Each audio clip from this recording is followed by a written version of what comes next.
Hello, this is Jason. I'm back with another walk and talk. Another beautiful day. A couple of little clouds in the sky. Otherwise, it's beautiful. Put you up on my chest. You're all strapped in. And I'm feeling tired today. I don't know why.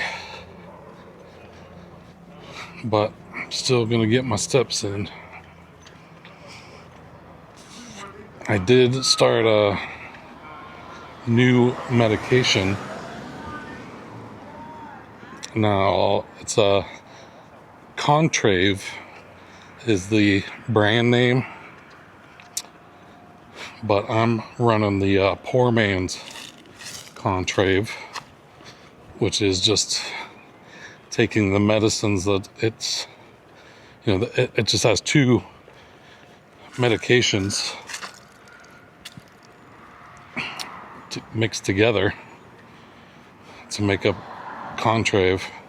So my doctor just prescribed the generic medication separately, which is bupropion, which the brand name of that one is Wellbutrin, and that one's actually like an antidepressant.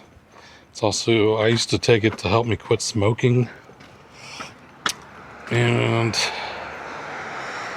it also kind of boosts your metabolism, I think. And then the other one is naltrexone, which that is like a anti-addiction medication. Like opioid addicts take it, and I think it helps people like alcoholics and stuff get off drinking. Just basically helps people quit drug dependencies and other addictions. So I guess the idea was treating food as an addiction, and it also stops like food cravings. So I think it was working, because I didn't even think about eating until like 2 o'clock in the afternoon today. And I had a New York strip steak. But they're those bone-in ones that I buy at Randall's, $6.99 a pound.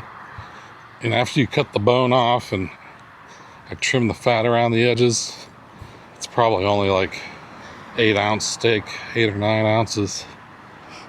It doesn't seem that big. So that's all I'm running on today. And I'm still at the 259 pound marker. I went up a little bit, came back down. I've not dipped below 259 again yet. So we're gonna try this out.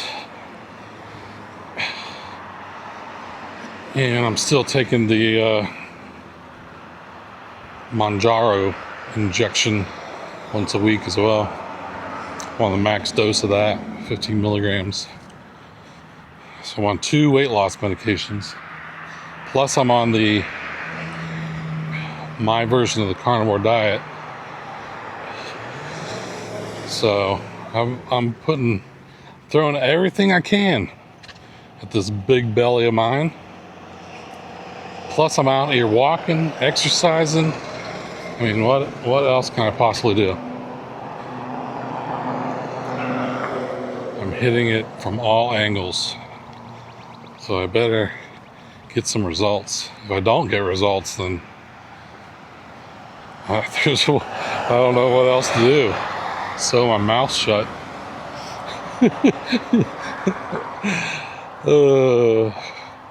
And this all started, was it 2 or 3 years ago? And you look back on my videos, And I was looking back at like one of my first walk and talk videos that I did, and oh my God, I'm so fat. So that was 91 pounds ago. So I mean, I have lost a lot of weight, but I've kind of haven't been able to get below where I'm at right now. So I'm shotgun approaching it, trying to break this fatty barrier. But this all started from my doctor saying that I should get bariatric surgery, which is where they basically cut like your stomach out or tie it up, or basically go in and surgically make you physically not able to eat a lot of food. And that's, I don't know if it's a high risk surgery, but it's a risky surgery where there's been people that have died from complications of it. And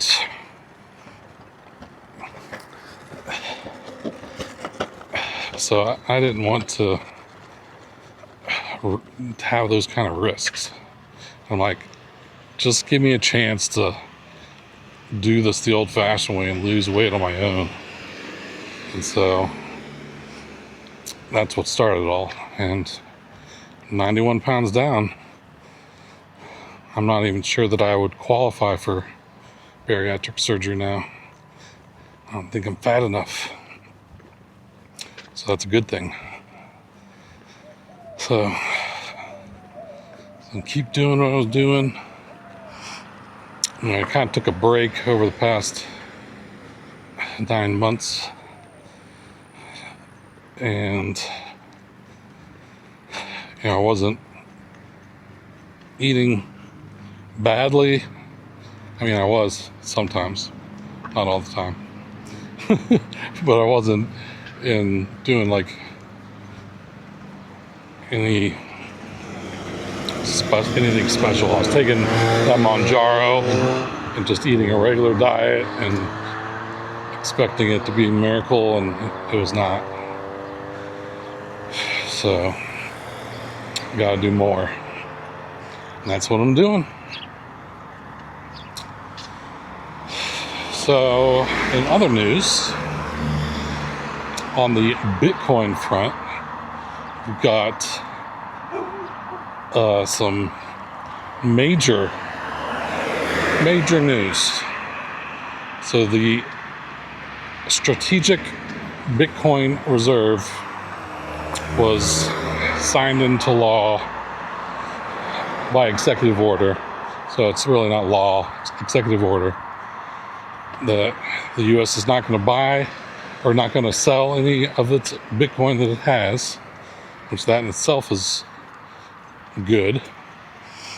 But it also said it can acquire Bitcoin through means that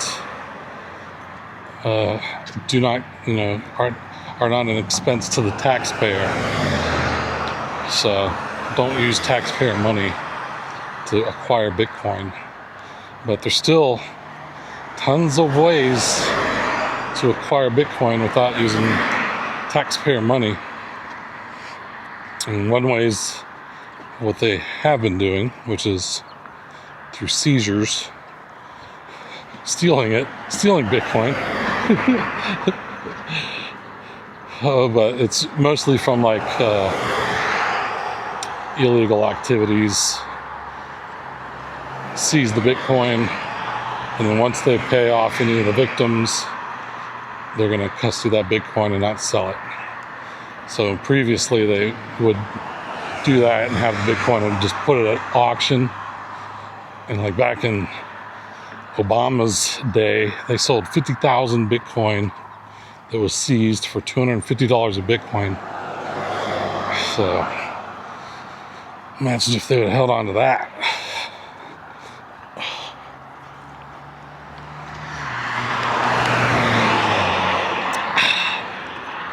And other ways, they could actually sell some gold from the Strategic Gold Reserve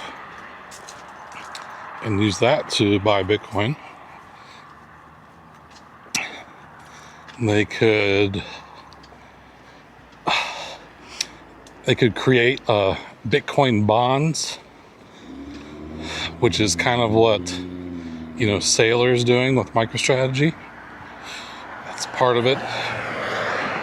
But they can issue bonds and say, this is a guaranteed 8% return bond, and sell a bunch of these 8% bonds or whatever they want to make the yield be, and then use all that money to buy Bitcoin and back the bonds with Bitcoin.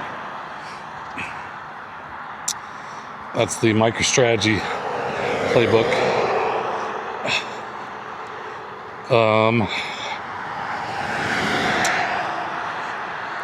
Some of the other things they could do.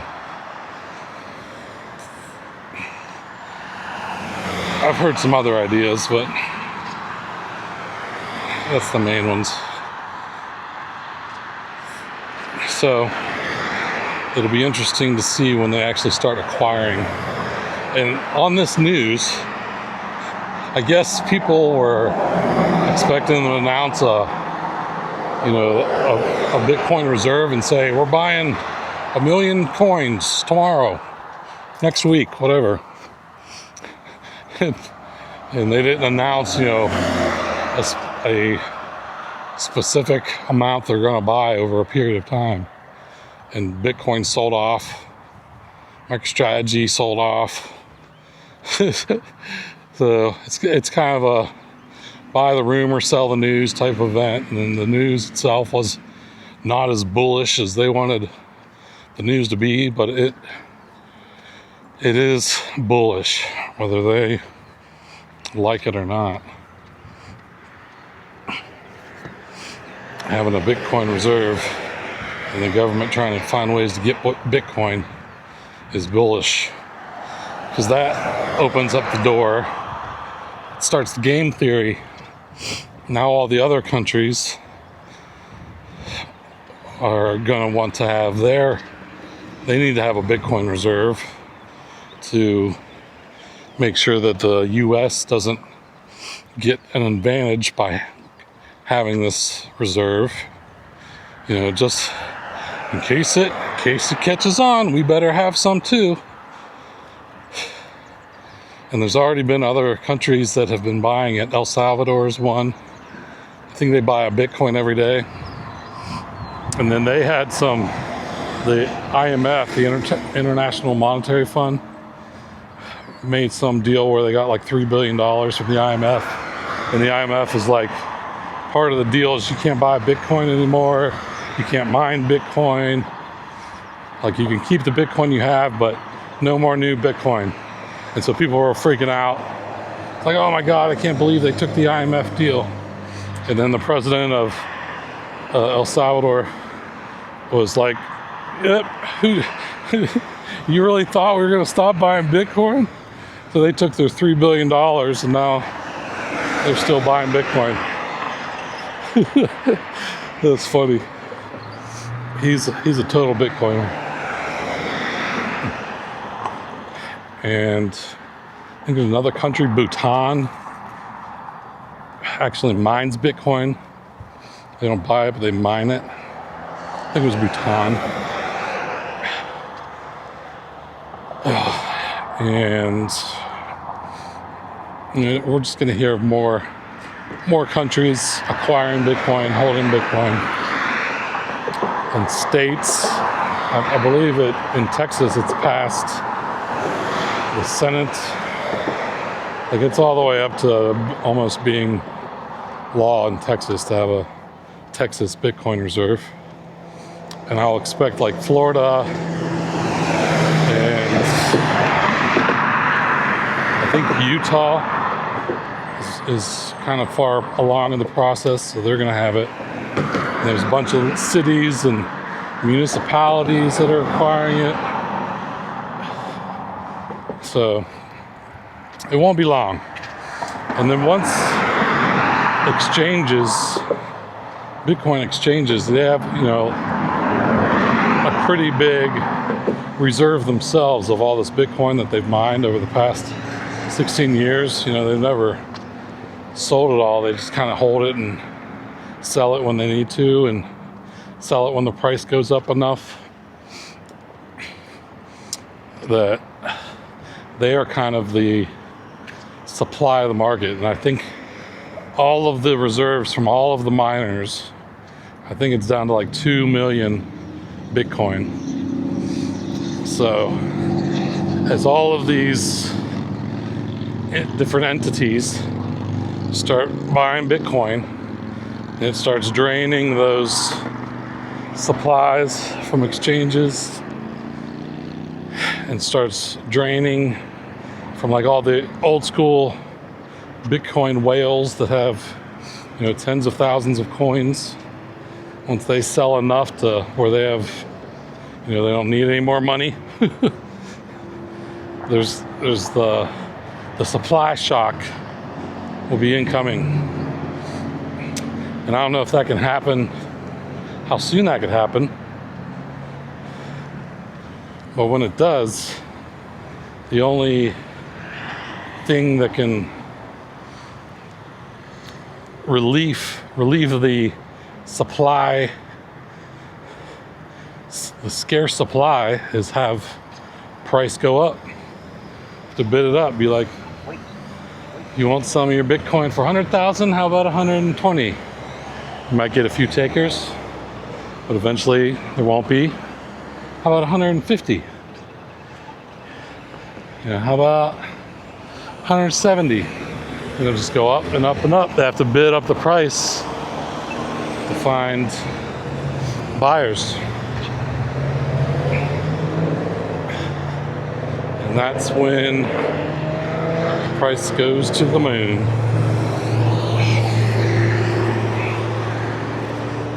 So, waiting for that to happen. And then when Bitcoin goes up, MicroStrategy goes up. And that's how it goes. So good news there. And then they had the reserve from, this guy has a green arrow and he's sitting there.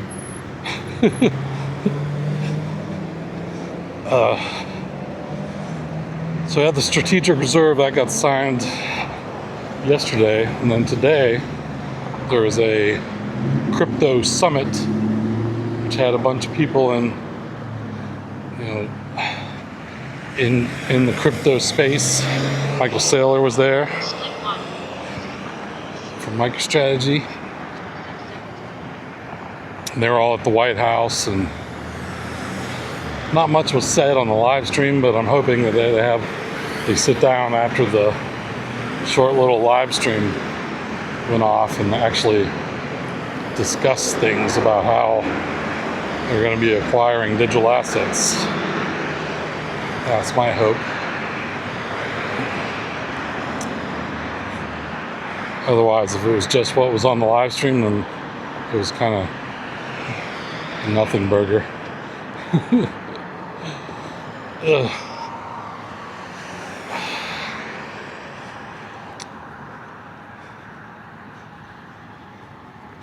And other than that,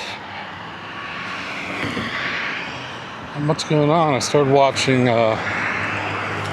Landman with Billy Bob Thornton. Pretty good show. Watched, I think, the first 2 episodes. It seems like it's worth a watch so far. It's kind of about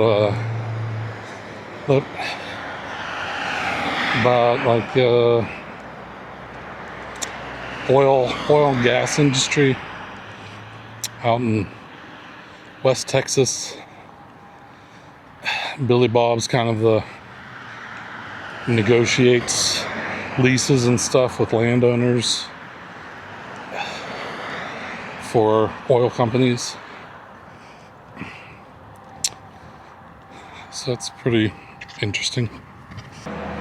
I did make another sale today. I sold my light, studio light. It's a Godox ML60.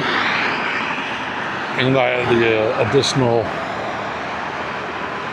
accessories that went along with it. And I probably paid $250 for it. And I sold it for $190 after I used it for about 2 years. But I don't really need like a big studio light. It was kind of overkill for what I do. And I haven't sat at my table and made a video for a long time, just until the other day. And I did my little meat packing video. And that one I did not have the light, and I bet no one noticed. I got the light originally because I was messing around with shooting in like ProRes and log format back when I had my full frame camera, my Lumix S something Mark II. I don't even remember. But you don't really need it with the cameras that I'm using. It's not necessary, so just shooting in regular light. Like that was all to get your frames, like your shutter speed down, to get the frame rate down, and have motion blur and cinematic looking video. I was trying to get into all the, professional way to shoot videos, and now I don't care. I did all that stuff and it didn't make any difference. People didn't even notice. And I get less than 100 views on a video sometimes anymore, so who cares?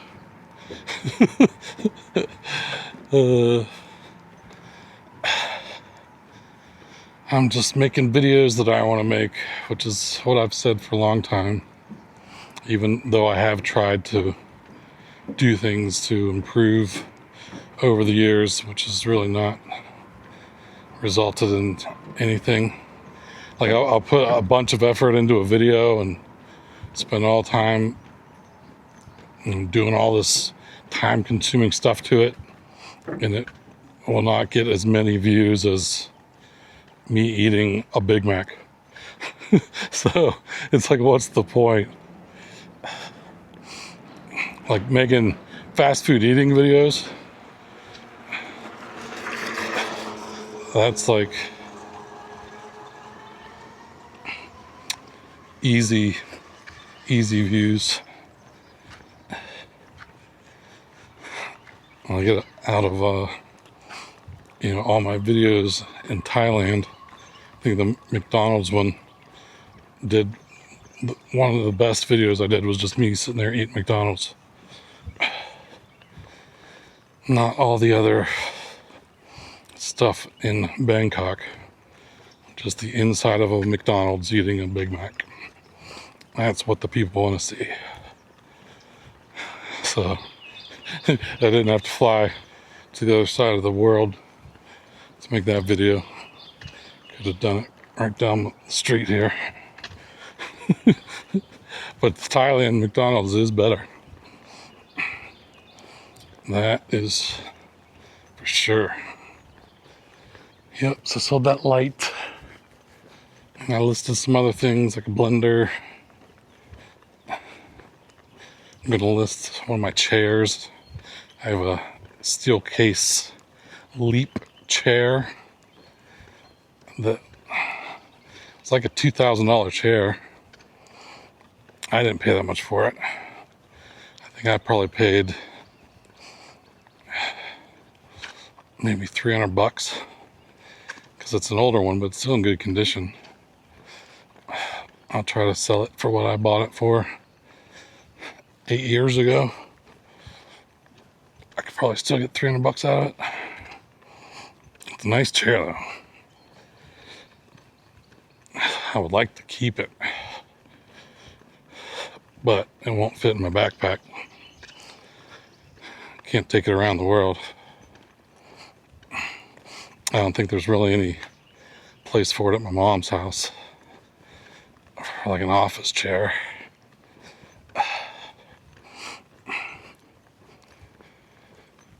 If I ever need one again in the future, I'm sure I could find another one. Everything must go. And I ordered the backpacks that I'm replacing the one that I went to Thailand with, even though I've not sold that one yet. The guy interested in South Austin, but I even said I'd drive down there for $10 to deliver it to him. Didn't get him to bite on that. He said maybe.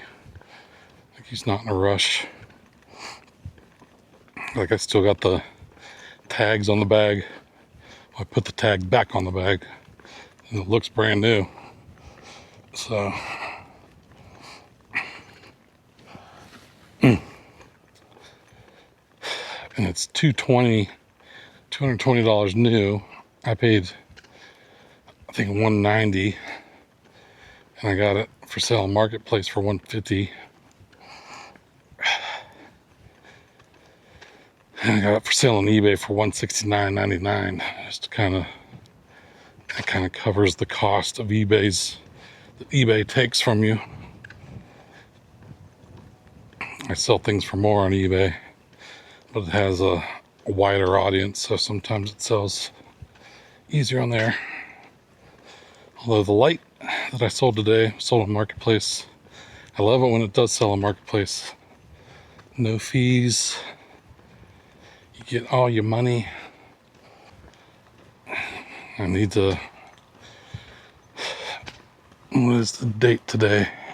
Oh, that's cool. I just noticed that my watch has a new little view to it. Yeah, it's new. I'm in zone 1. 114 beats per minute. It's pretty cool. I was looking at the date. It's March 7th. So I think I'm gonna try to get my house listed by the end of March. We'll just see if there's any takers. I just noticed there's those people that were standing out in front of the house for sale. I think that was a realtor showing it, out there talking to a client. Look. So 'tis the season. If you are going to sell a house, spring is the time to do it. It's like at least a 5% premium you can get on the price, which 5% of 400,000 is, was that 20,000? So that's a nice, beats a stick in the eye. Extra $20,000 if you sell it in the spring. And I'll probably, I'm wanting it to sell for like 400,000, but I should probably list it at like 420,000, mainly because 420 YOLO.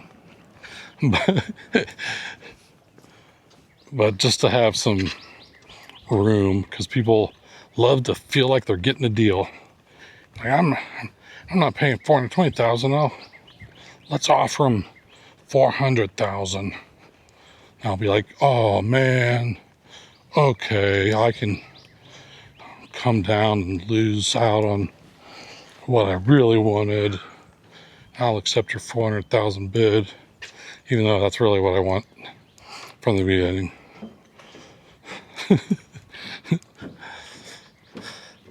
And then I plan on using Redfin because they have lower commissions. They actually work on a salary, and they only take they take less commission. I don't know what the percentages are. It was like half of what a regular realtor is that just works on commissions. And so if Redfin themselves actually sell it, then I would have really low fees, but it's more likely that the buyer's realtor, like if they come and show it, then they split the commission with Redfin, and then you have to pay more commission. It's all a big racket. And then you got to pay all the closing costs. They want you to do concessions on that stuff. I'm not looking forward to it, but it's got to be done. Got to be done. When I moved down here to Texas, I moved down without even selling my house. I got a realtor, and I gave the realtor power of attorney, and I go out and sell it. And he did. He took care of everything. But I probably didn't get as much money as I should have because I didn't want to deal with all the stuff. But I mean, I got out of the house and I think I at least broke even.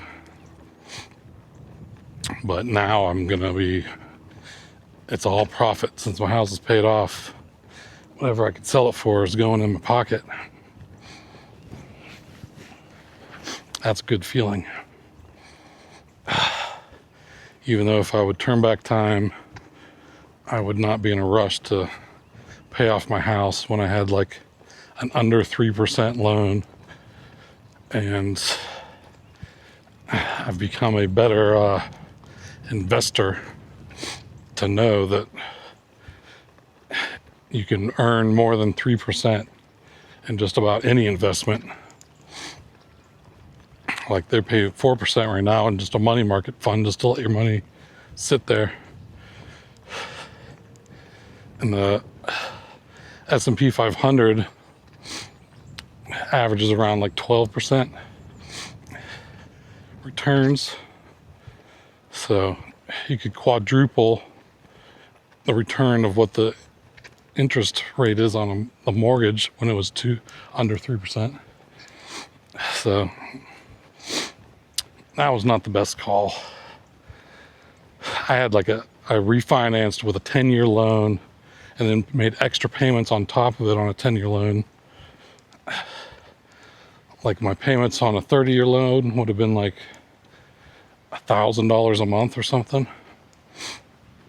It was low. This was, I financed it back in 2007. And then I refinanced it like when rates really came down and the value of the house came down after the financial crisis.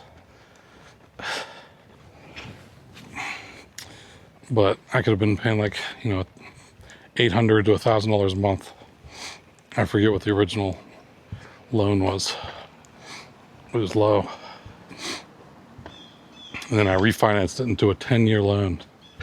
And my payments were like $2,500 a month. And I was making like $3,000 a month payments to pay it off sooner than 10 years. I think I ended up paying off in 6 years. That was my mission at the time, was pay my house off, get out of debt. I wanted to be completely debt free. And all the machinima and YouTube money at the time helped me accomplish that. And the extra money I got went to paying off my house. Split 2. The split pace, 17 minutes, 37 seconds per mile. 1737.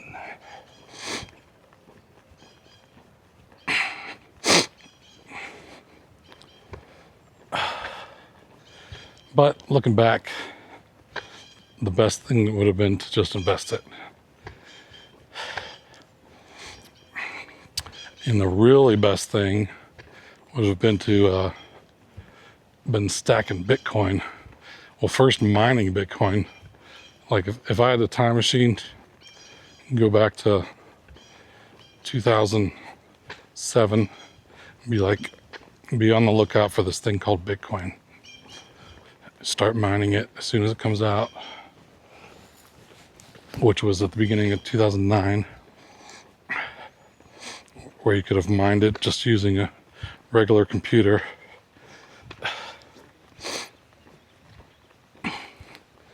And you could have stacked up like 1 million Bitcoin.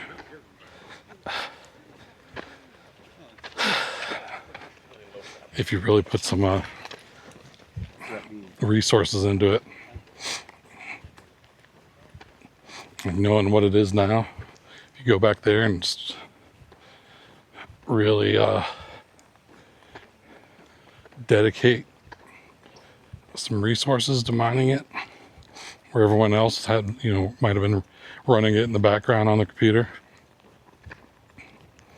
could have really racked some stuff up. Retired your bloodline. There's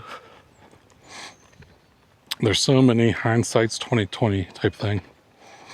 Even just buying Apple stock would have made you very wealthy.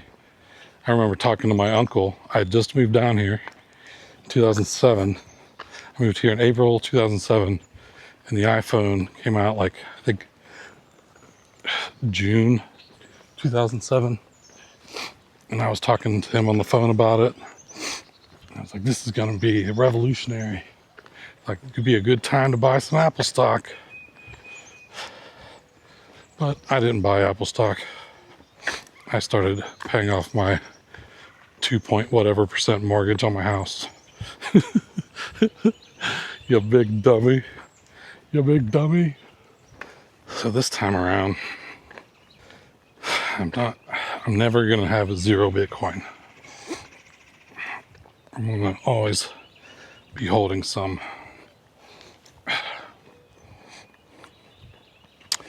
There's not enough Bitcoin for even every millionaire in the United States to have one Bitcoin. So when everyone's wanting one, you're not going to be able to get one whole Bitcoin, even if you want it. So I was thinking about my plan. I was talking about the other day, the dividend investing plan.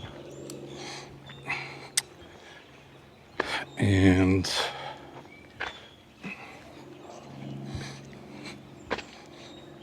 I don't know. I'm kind of split whether I would take my house money and put it into that diversified dividend portfolio, or if I should put it in Bitcoin and then just sell Bitcoin as I need to live off of it.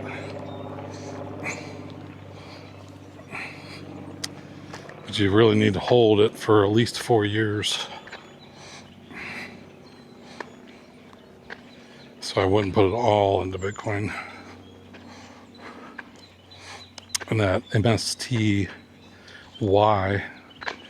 it's supposed to have like 100% returns in dividends from their covered call strategy. Could just put like $50,000 in that and be able to live off the dividends of that for at least 4 years. I'd like to have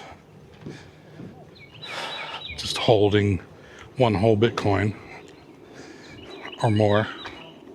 I'd like to have 1,000 shares of MicroStrategy and be able to sell covered calls on those to generate some money if I ever needed it.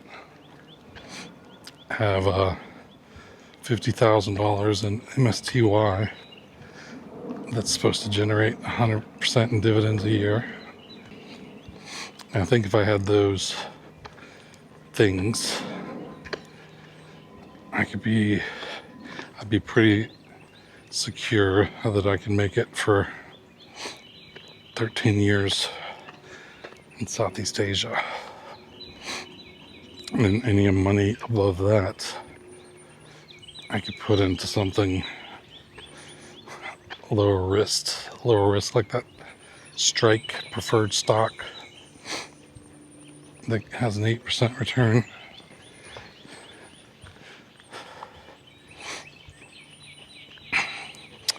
Or even some SCHD, which is kind of the dividend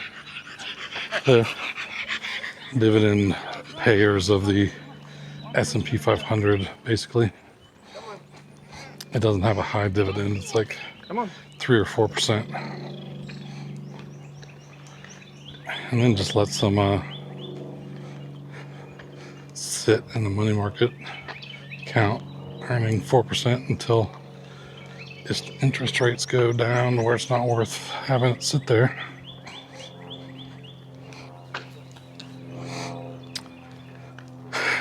I should definitely keep, at least a couple years worth in cash. So if things take a dip, you're not forcing yourself to sell when things are low just to pay the bills. Both those couples that I passed up were speaking, I think, Russian. It's kind of odd. But I don't know if it's actually Russian. Some Eastern European language it could have been as well.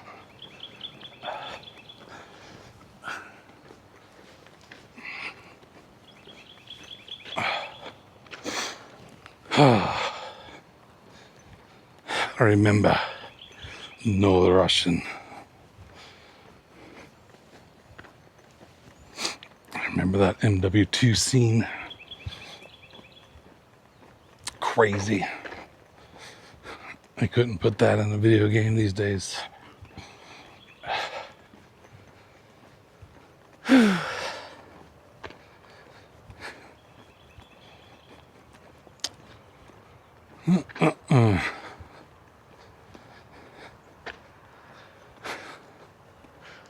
Well, I think I'm about the end of the line. Made pretty good time. I'm at 47 minutes. I think it's my best time. I forget what my best time was. It was like 46 minutes to get to the picnic table.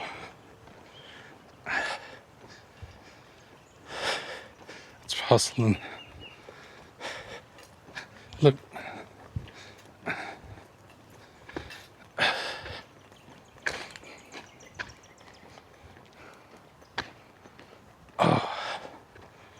It was a good day to do this. 82 degrees right now. So it's a lot warmer than it's been the last couple days. Last couple days been like 69, 70, which is perfect. Now we're back in the 80s. Won't be long till we're in the 90s and then the hundreds. Not looking forward to that. Melting down. Here we are. And I was tired. There's another, I think it's a stoic saying. Like, if you're tired, do it tired. So it's like saying, don't let being tired be an excuse of why you won't do something. If you're tired, do it tired. And that's what I did today. That's what came to my mind as soon as I thought, like, oh, it's about time to take a walk. And I was like, oh, man, I'm tired. And I just thought, if you're tired, do it tired. And I did. So, here I am, having done it.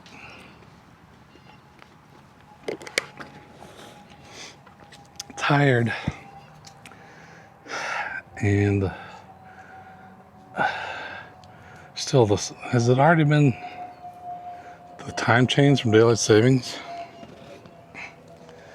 The sun's pretty high in the sky.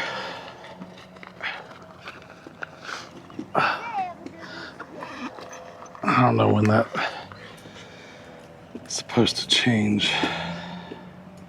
Let's see. When do we change our clocks for daylight savings time? March 9th. So no, we've not done it. That's this Sunday. So that's interesting. I don't know. Sun's not setting as early. We're gonna get more sunlight. I know, like in June, sun's out until like 9 o'clock at night. All right. Well, thanks for coming on the walk with me. And that's all I got for now. So, talk to you later. Take it easy.